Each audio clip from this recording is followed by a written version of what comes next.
Welcome to Say Your Piece, episode number 43. My name is Jamar. My name is Christiane, and today we have a very special guest, connector, activist, DEI practitioner, and advocate of Black and Brown women's opulence. Podcast host of HeauxisLife and Lowkey Striving. I would like to introduce everyone to Andrea Weaver. Hi, folks. Hey. Welcome to the show. Thanks for having me. I'm so excited. I'm so excited to have you. So for those who don't know what DEI is, Me. Yeah. People like Jamar. Yeah. DEI is it is now a buzzword and a costume that most people put on, but it really started with trying to look at employees more holistically. And it started with words like people team and people and culture. And then it evolved into people engagement or employee experience or onboarding experience, offboarding experience, employee branding. Now with a lot of the social justice work that folks are doing, especially in the last 7 years with the original rollout of Black Lives Matter, with the Me Too movement, it is acknowledging disenfranchised folks or marginalized people in the workspace. So that's where when you hear DEI, it's usually workforce related, although it does not start and stop at work. Racism does not start and stop at work. Neither does sexism, neither does capitalism, neither does nepotism. Like it's just all of the things. But when you hear it, they're really talking about it in the workplace. Does that make sense for you, Jamar? Yes. Okay. I completely understand. Okay, cool. Andrea and I have experience in the ERG portion in tech companies. She's moved over into a role. She lead the Black ERG. I did. At the company that we worked together at, and then now she's a diversity manager. And then of course, not only she's a diversity manager, but she's very active. I'm an advocate for people. My purpose is to reduce harm to people. And when we don't recognize people, and I use this analogy a lot, like the idea of freedom is great. The problem is we are viewing it from a lens of being separate. And that's what capitalism and white supremacy does, right? We're marginalized because they take up all this space. So if I'm like, here's a piece of binder paper and like I wrote all over it and this is all white space. And then all we have is right here. We don't have much to work with, although our bodies of people are huge. What does that mean? Well, now we're forced to like live on the margins. And I think that's a huge problem. Definitely. So, yeah. So when it comes to HeauxisLife and Lowkey Striving. Those for my podcast? Your podcast? Yeah. What do you normally talk about? HeauxisLife is, and it's spelled HEAUX. It's a play on the Twitter kind of idea of being a hoe, right? So anything you do as a woman, you're a hoe. If you have, if you date, you're a hoe. If you don't want to marry the first man that smiles your way, you're a hoe. If you have multiple children, you're a hoe. Like it's just like this weird sentiment. So it's kind of like the reclaiming of the word hoe, and it's really about it's myself and my friend Clarice. She's actually what do they call it? She majors in ethnic and Black studies, specifically herself. But she's a stylist, and that world also is very white, non-textured hair, very, all that stuff. And so we really talk about those identities. We talk about sexual fluidity, owning your own sexual identity, owning your own narrative, empowering women, and really talking about the world and how we see it as women, and trying to be progressive and not be subscribe to the normal. We're very anti-establishment. So I don't subscribe to, in order to have a baby, I need to be married. Like that's not a thing. Clearly, we all know that's possible. I have a 13-year-old, he's thriving. So it's fine. Like it's not a thing. Unpacking how we live, like women shrink themselves when a group of men is around. Why? Because we're afraid that they're going to attack us or run us down the street, like all those things. My podcast with my friend Marvin, he is a licensed Black therapist, which is super rare. We talk about more of the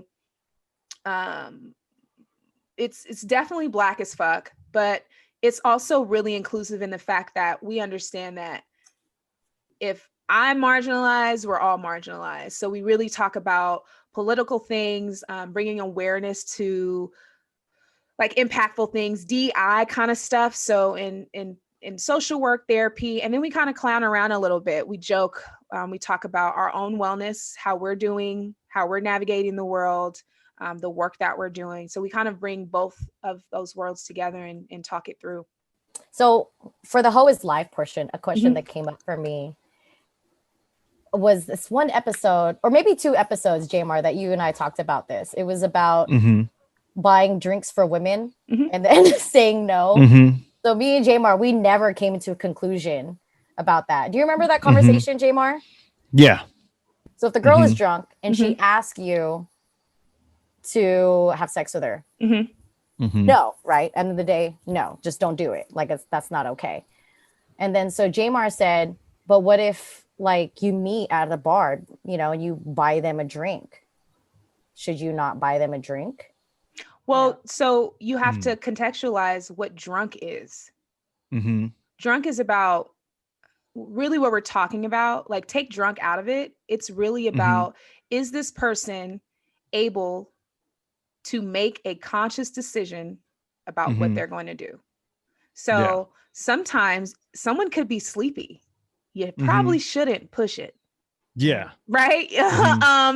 So if you buy someone a drink, you have to, and I've bought people drinks, right? I can drink like nobody's business. Christiane can tell you. So my drunk is not someone else's drunk, right? And in order to not turn this into like victim blaming, the other person needs to gauge it. How bad do you really want to have sex with this person? And can it wait? Because if you really like this person and she likes you, alcohol or not, it's going to happen. Right. And so buying a drink, you'll be fine. One drink. And if she can't drink and you drink, you should probably consider not talking to somebody that can't drink. That's a good answer. Because we were I wasn't saying like I'll buy her a drink and then like say like things escalate to like doing it and stuff. And I'm like, wait a minute, I can't do it or anything. Yeah. I'm just it's saying, up to you. Yeah. I think it's fair to err on the side of caution, right? We're in a world where perception is everything. And, I don't want to scare anybody, but we also lived in a world for a really long time where no matter what, women were expected to give up pearl, no matter what.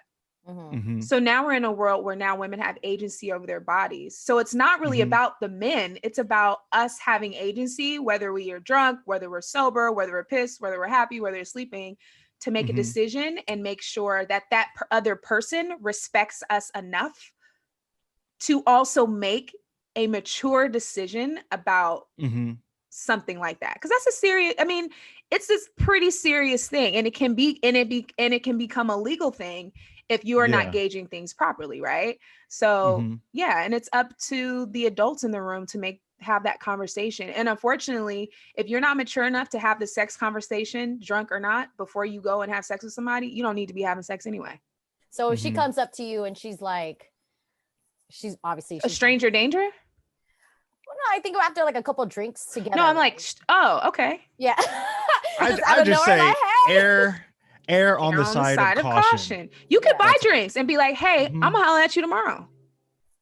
Like buying drinks does not make you a sucker. Don't make you a simp. Like I like to have people. I like when people have fun around me. So if you want to drink or you want to dance or you want to smoke weed or you want some edibles, cool. But that's a you thing. I'm not doing that to lube you up either. You know what I mean? Like your intentions have to be right. And I think that saves a lot of folks when the intention is right. I hope that helps. Sounds about right. Yeah. So you got it. You got it right on there.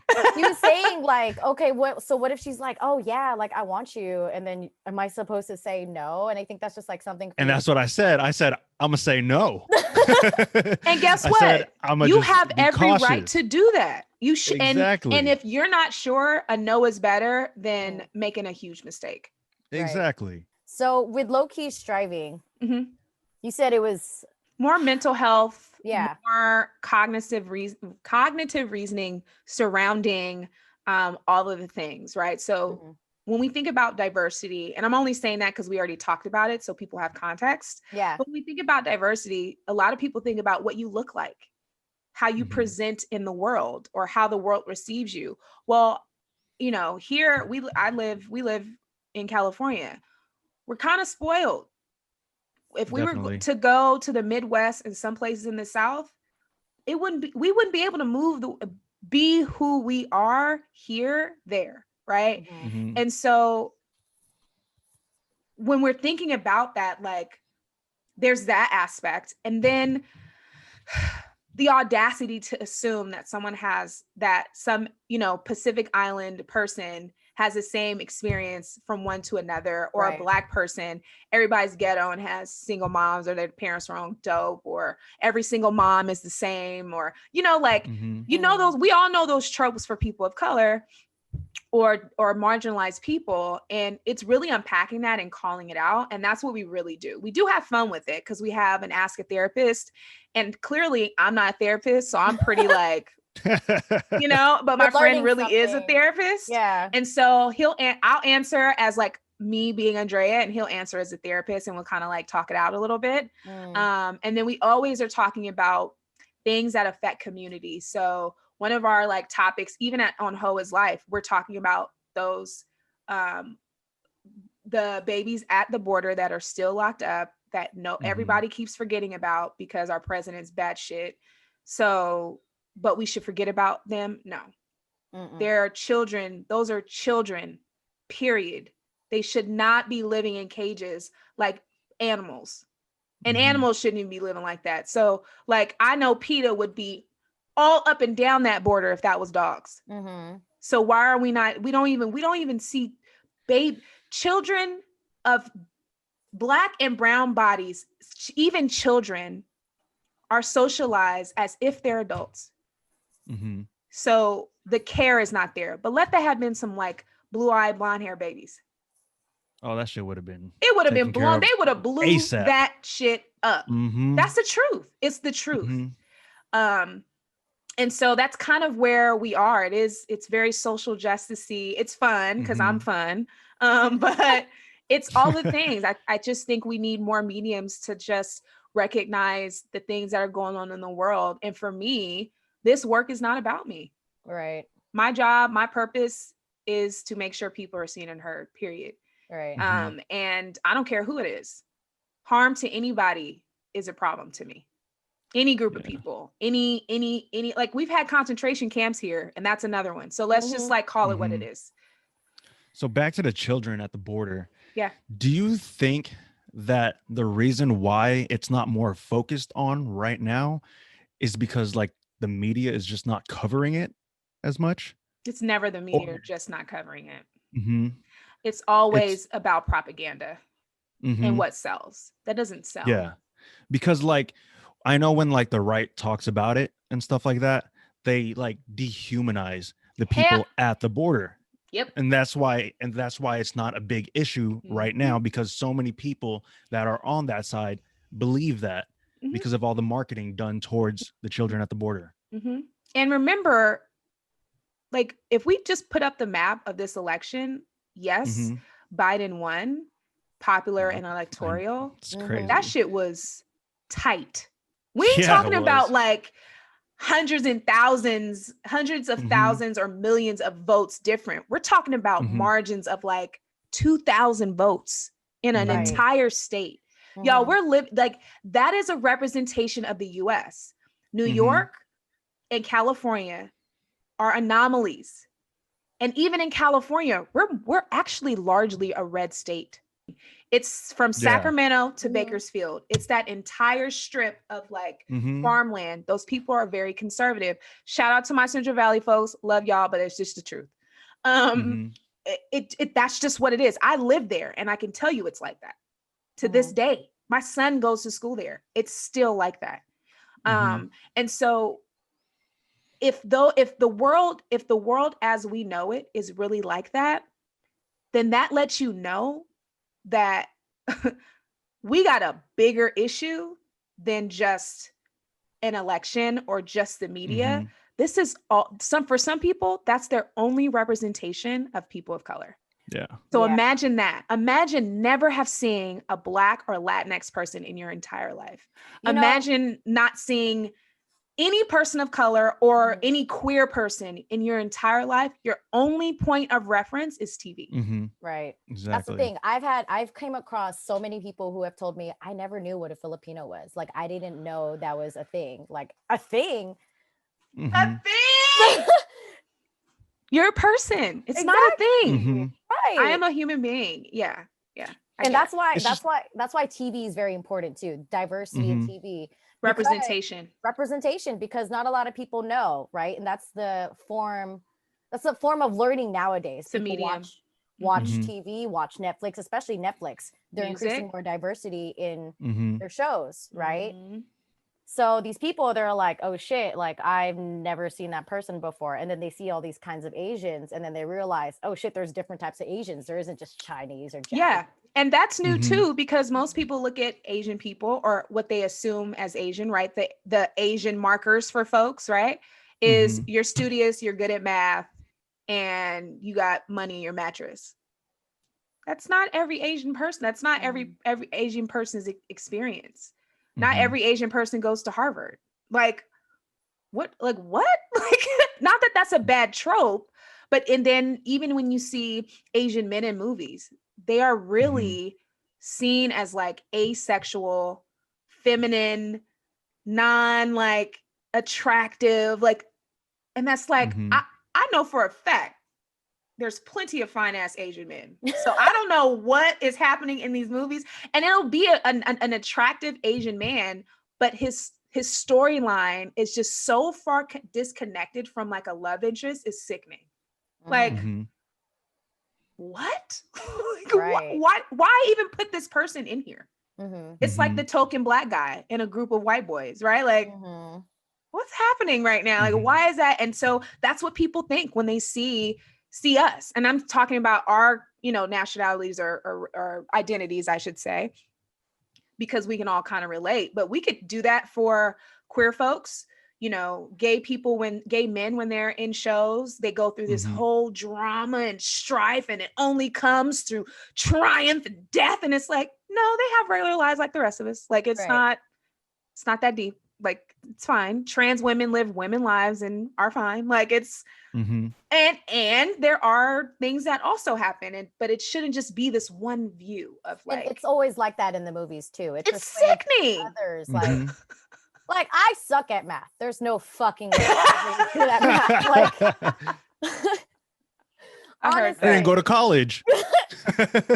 Right.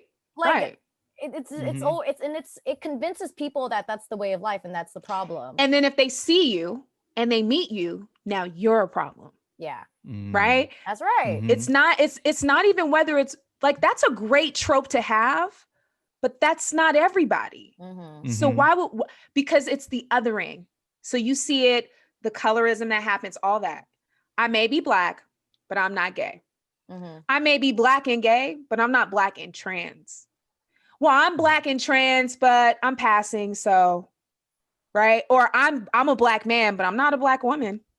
Right. Like, it's this constant othering that makes us feel empowered. And one of my friends, Alexis Cobbin, said this to me a while ago. She said, oppressed people take on or use the tools of the oppressor to feel empowered. So we take the same shit that white supremacy, capitalism, and patriarchy feed us, wrap it up, put it in a nice bow, scratch off white supremacy and say, Black power, or feminist, or like whatever, but it's the same shit. You can't say you care about civil rights and then discriminate against someone. Right? Yeah. Now you can have your own space and say, I want to have my community of women of color. That's my prerogative.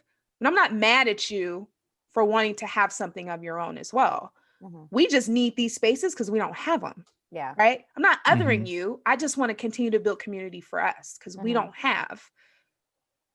White privilege says, well, we need to be a part of everything all the time. Well, you already have everything.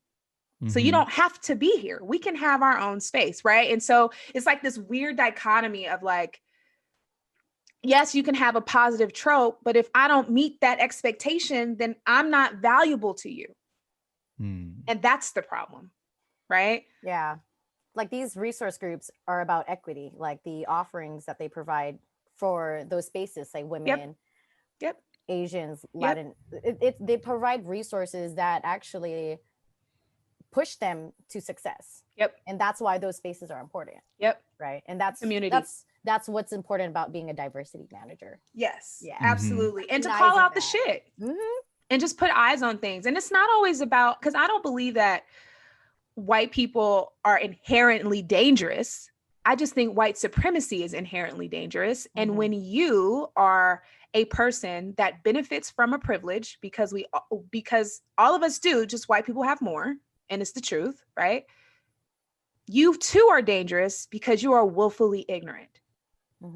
So something will go on and you might like feel a little cringy, but you don't say nothing because it really doesn't affect you. But that's the problem. We're not acknowledging that things are happening. We're not acknowledging that I'm being paid less than my male counterparts. We're not acknowledging that my manager talks to me in a real sexual undertone way, but he doesn't talk to my other teammates that way.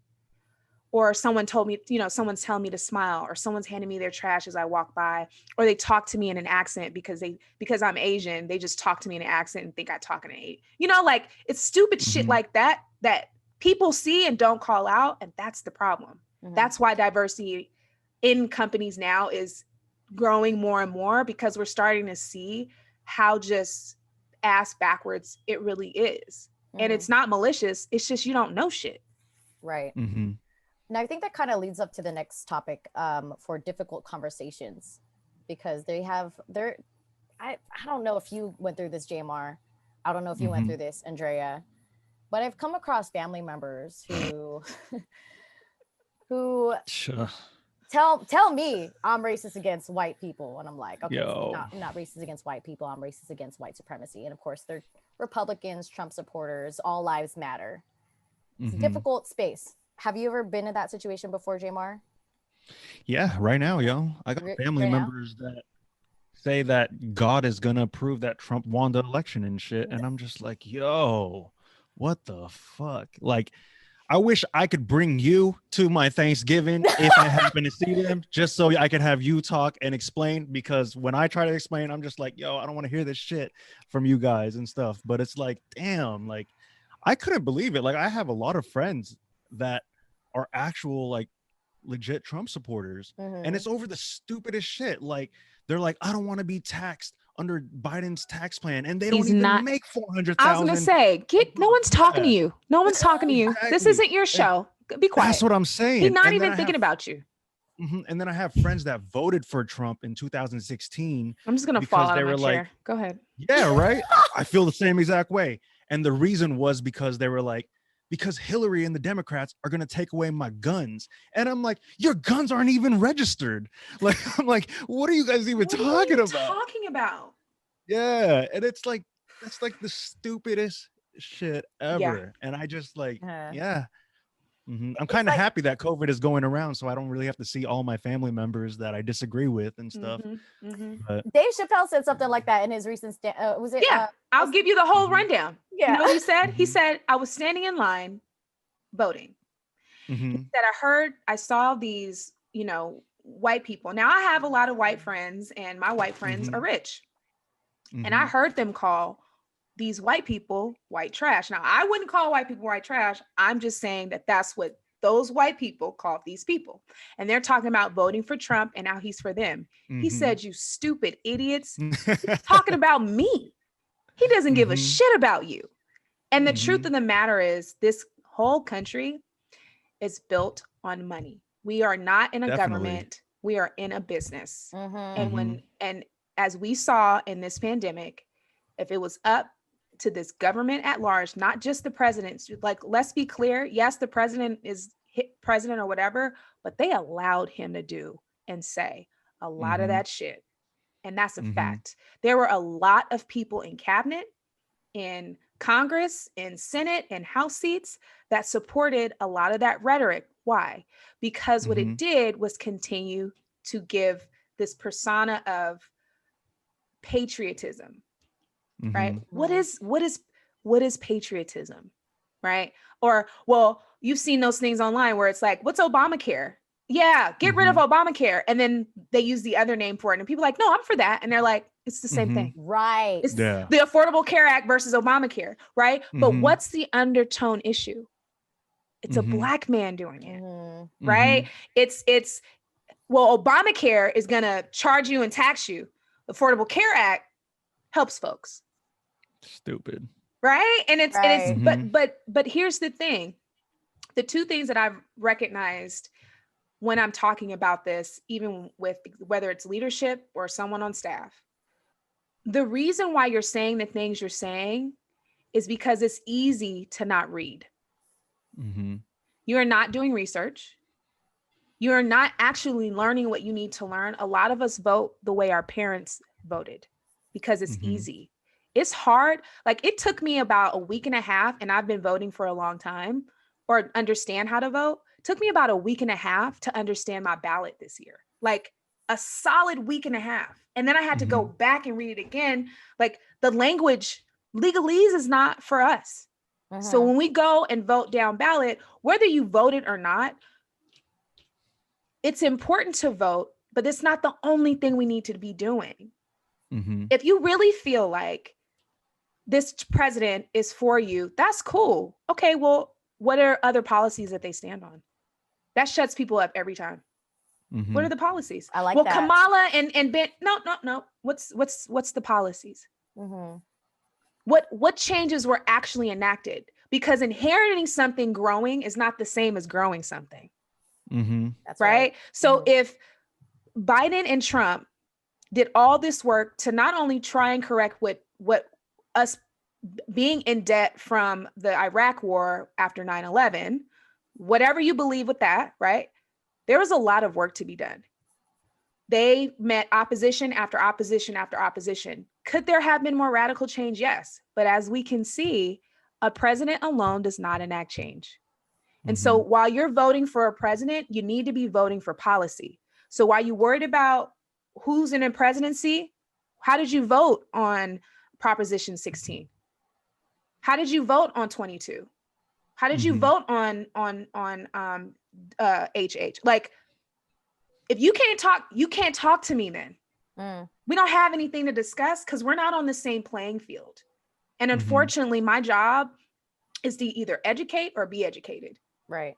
That's my only means of, I'm not arguing. Like, some people are just going to be, you don't want to learn. You just want to call something stupid. You want to feel empowered.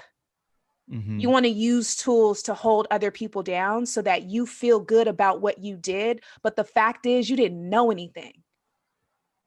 So I'm not saying you should have that conversation, but those are the thoughts you should be thinking when people start talking to you about politics, especially even if you don't know. Most of us don't know how to navigate political spaces. It's insane.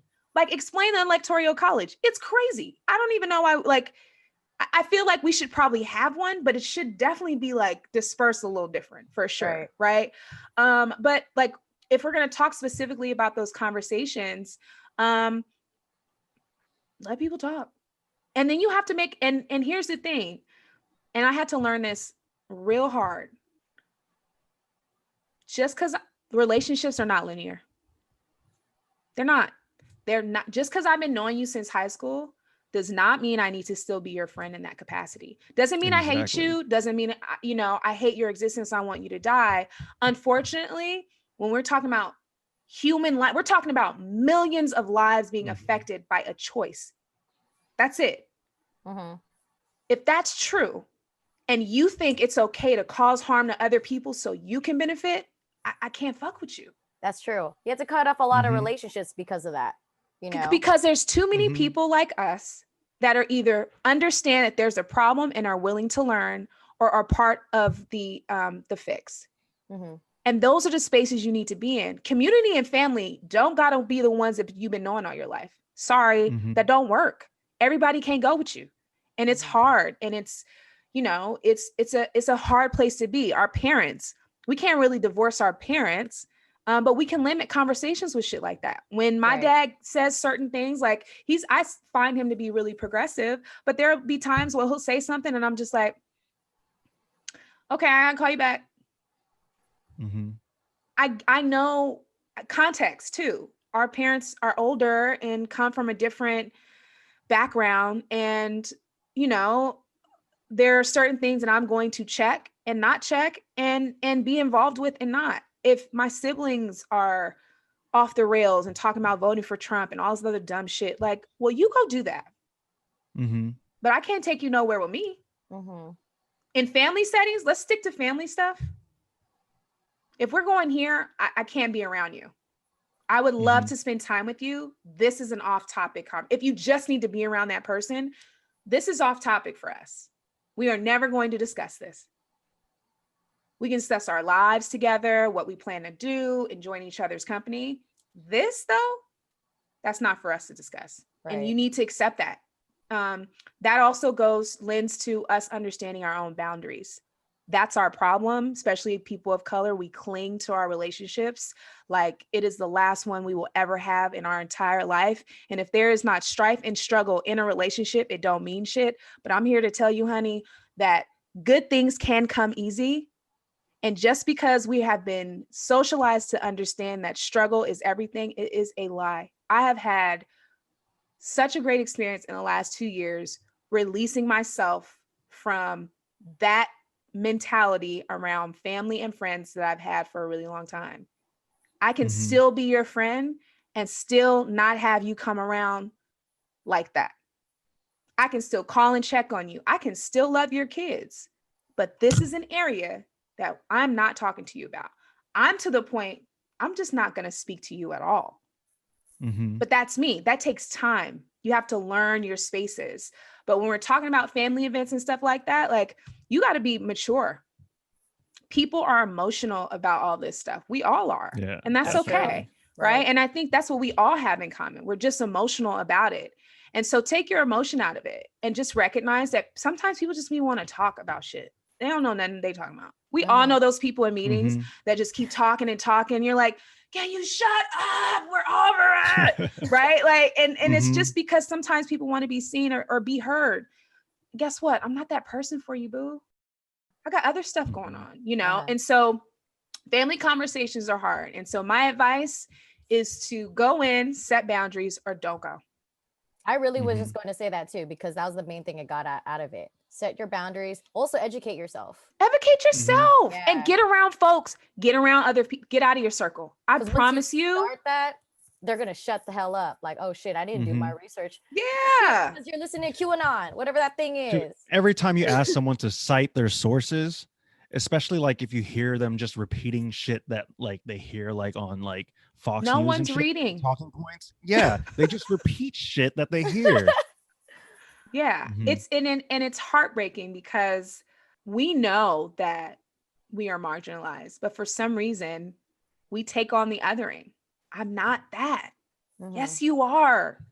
When you are a person of color or you're a marginalized person, you can be as uppity and think you assimilate to whiteness as much as you want, but be in a room full of white folks, you gonna stick out like a sore thumb. That's true. Somebody's gonna remind you that you don't belong here. Oh man. Oh man, I need to say that to some certain people.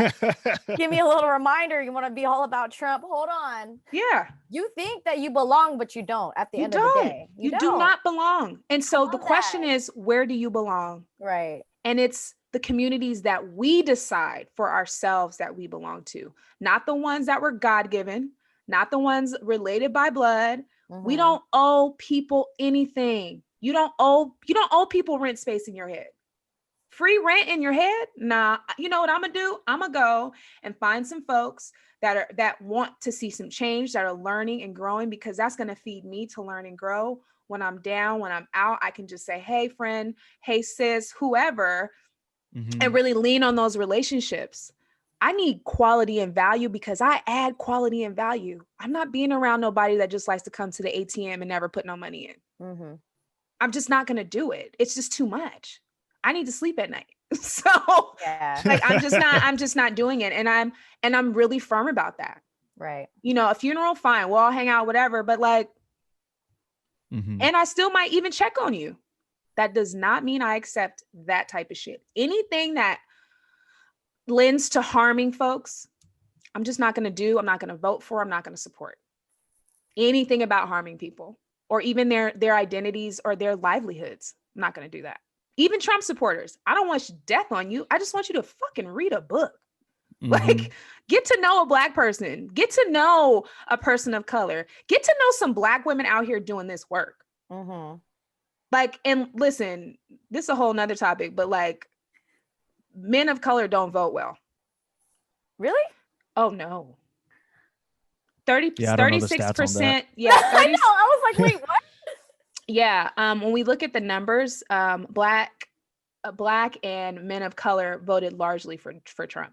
Oh, wow. Largely. And actually was a 36% increase. Oh, shit. Well, I heard that Trump, like, he increased in like everything except like white suburb, something. Yeah, like well, that. white people were going to vote anyway. White women voted by 55% for Trump. Again, like, they always vote terribly. So that's not like a surprise. But like, I mean, but like I said, if you look at that map, then you know that's true. Right. Yeah, I really love this conversation that you have, because it really like opens up the doors for me to have these conversations with other people that I really love. And it sucks, you know. Yeah. I just couldn't keep a conversation with someone who supports someone who's like against all these fucking races, you know, talking all this shit. I couldn't do it. Yeah. You know what I think it is? I think a lot of supporters that support him, they don't care about what he stands for, but it's more like what he represents, like a rich, successful white guy, and he's like a shark in business and everything like that. And he ain't even that. Exactly. And that's all that they like when they go to like his you are hitting the nail exactly on the head. Like when they go to his what is it called, his MAGA Towers things, or whatever? Oh yeah, the MAGA rallies or whatever. Yeah, when they go to the rallies, and like he's been rallying since he's been in office. No president. That's what I'm saying. I know. That's what I'm saying. Like he's doing a whole house tour. I don't remember that ever happening in like our lifetimes of having like presidents. Like I don't remember like Obama going rallying. Like he was rallying. Not even Bush. Year. Exactly. Yeah. You do that so you can get elected. And he did it like even like after he was elected. Like he's done it his entire presidency, y'all. Yeah. That's what's crazy. And I really feel like that's the majority of his supporters. They just see him as this person, this successful ass person, and he's not. He's like not. He's all about fraud so many times and everything. Right. Tax evasion. I've paid more in taxes my entire life than that man has paid in his like for real. That shit pissed me off. Meanwhile, people are like, I don't want to get taxed more. You're already getting taxed more, boo. Yeah. Surprise. Like, yeah. What are you talking about? It's so insidious though, especially here. You see it heavily in like transplant cities where it's like, oh, we don't have racism. Oh yes, you do. Yeah, you do. Oh yes, you do. Yeah. It's covert as fuck. I was surprised. And it's time out to stop that narrative and thinking that not California, no, California. Like, yes, New York. Yes. Absolutely. Yes. Vegas. Right? Like, right. Let's cut it out. We got to be honest and unpacking all of the things. Yeah. Andrea, I really appreciate this topic that we discussed. Like all three of them, like just about your chat, like the reasonings for it, like how to approach conversations. Like it gave me confidence to talk to my family members. I'm not saying, but I know y'all listen to my shit. You don't need to. You don't need. They know. See, and here's the my thing. Uncle, just like white aunt. folks. You was like, first of all, let me pull out my list. It's right here. Yeah. But they know, and just like white people know, they know. They know. You don't have. That's the thing. They know. That's why you shouldn't even waste your breath. Right. Who you trying to, you know what I say to people? Who you trying to convince, me or you? Because I for sure didn't ask you. Yeah. But who you trying to convince, me or you? That's your business. I'm minding my Black business though. So that's your business. your cross to bear, because there's somebody that's going to be on the right side of history of this. Yes. Somebody. It's always somebody, and maybe some folks in between, but it's one or the other for the most part. That's true. Comes from community. Understand that you have got to connect to folks that are looking to learn. They don't have to know everything. They don't have to be perfect. They don't have to have come from some perfect background.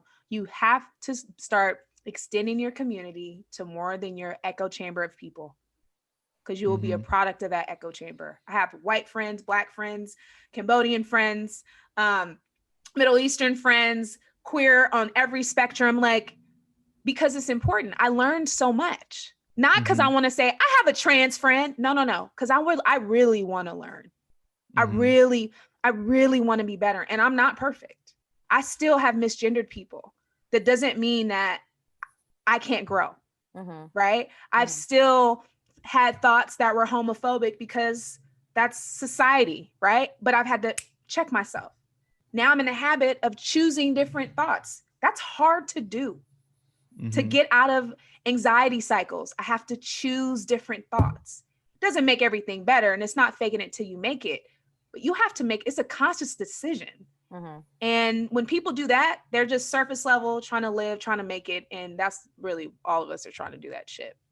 Appreciate well that. said. Yeah. Well, I know. Before we go into these last final questions for you, Sure. anything else that you would like to add on? Because I know you just said a whole bunch of things. I always say a whole bunch of shit. That we're going to no, it's not bad things. We're going to highlight it because people need to hear it. So yeah, I mean, I'm gonna start a women of color kind of boot campy. I don't like boot camp because it makes it sound like hard. It's not. But I do want to create a space for Black and brown women of color, which will be in the new year. And we'll be unpacking imposter syndrome and owning your own opulence, right? Getting your own narrative, coming out of you need to have babies, get pregnant, be barefoot, and also work. Like, no. Like, what's your story? And so I'm working on that. But my party advice for everybody, however you identify, expand your circle.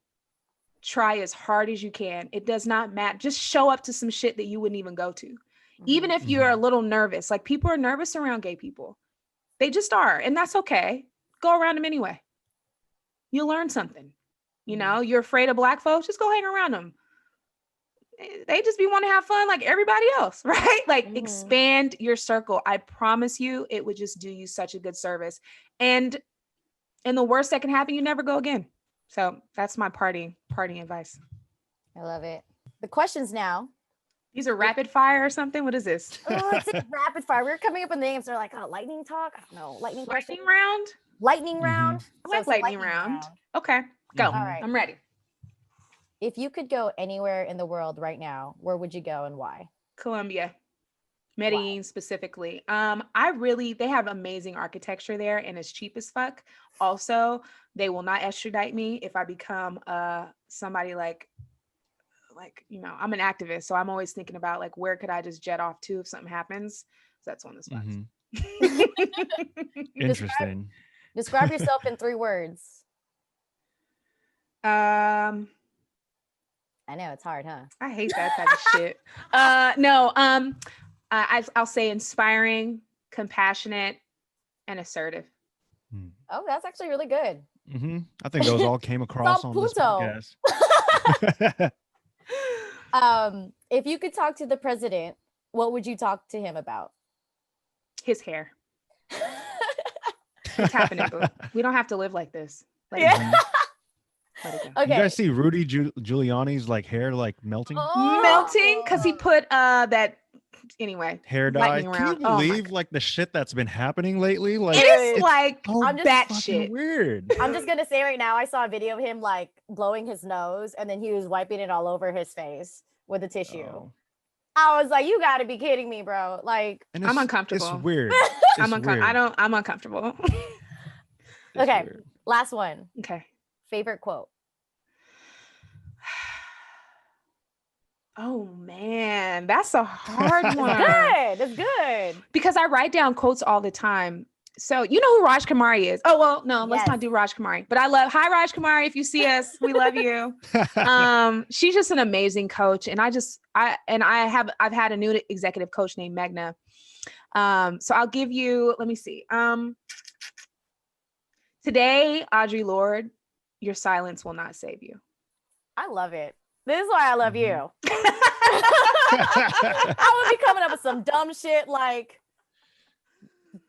be proud of yourself in the future. Like some shit like that. Like that's an affirmation. People need that. I have stuff written all around my house. So I have that whiteboard and then I have a big closet mirror. And it's just, I just write things to myself constantly to just remind me that I'm amazing, not to be cocky. It's to continue to feel, no, I'm serious. Like you got to tell yourself that you're amazing and why, and you got to believe that shit. Right. You can't wait on other people to validate you. So I do that type of stuff. And then I read a lot because I just love to read. And I just write down quotes super fast. Like I'm reading this book called How We Show Up. Y'all should read it. And I just like go through, and as I'm reading, I'll just like put hella notes and like all in the margins and like, cause I just feel like there's just so much from what people say or how they think about stuff. So yeah, that's where that comes from, Christiane. I didn't make up that quote. I made up the quote that I just said. There you go. So. There you go. Don't quote me on it. Yeah. Well, I appreciate your time, Andrea. This is of course. Me and Jamar always joke around how we're not an educational podcast, but this is why we bring in people to educate us. Thank you for we bringing some education. Yeah. Listen, we're all learning. Listen, this is just happened to be my area. Now start talking to me about art, I'll be like, I know shit about it. All right. I appreciate your time. And I hope everyone follows your podcast, HeauxisLife, Lowkey Striving, and hit up Andrea for some advice. DEI stuff. I'm still consulting. I really am still through Mosaically, another a nonprofit that I've been working with and partnering with. So hit us up. All right. Well, hope you guys enjoyed the episode, and we'll see you guys next week.